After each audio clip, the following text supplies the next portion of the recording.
সেদিন কি হবে? পৃথিবীর সমস্ত ভূগর্ভস্থ সম্পদ আল্লাহ বের করে দিবেন। আল্লাহ পাক এই পৃথিবীকে বলবেন কথা বলো, তখন এই জমিন কথা বলা শুরু করবে।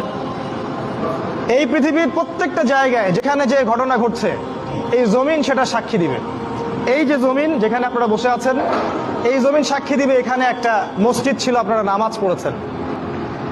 যেখানে বসে সুদ খাচ্ছেন, যেখানে বসে সিনেমা দেখছেন, যেখানে জুয়া খেলছেন, ধর্ষণ করছেন, ওই প্রত্যেকটা জমিন কিয়ামতের মাঠে আল্লাহর সামনে দাঁড়িয়ে কথা বলবে, সাক্ষী হিসেবে কথা বলবে। শুধু তাই নয়, আল্লাহ পাক বান্দাকে ডেকে তার পাপগুলোকে দেখাবেন।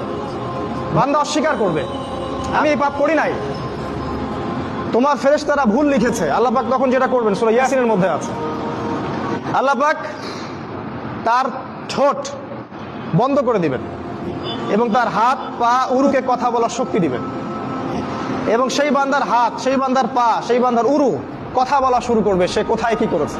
কিয়ামত কঠিন জিনিস, মানুষ এই বিষয়টা সম্পর্কে গাফেল। আমাদের নবী মুহাম্মদ সাল্লাল্লাহু আলাইহি ওয়াসাল্লাম হাদিসের মধ্যে কিয়ামতের অনেকগুলো নিদর্শন বলে গেছেন, একদম চোখে আঙ্গুল দিয়ে দেখিয়ে গেছেন, এই এই জিনিসগুলো যখন দেখবে তখন কিয়ামতের অপেক্ষা করো।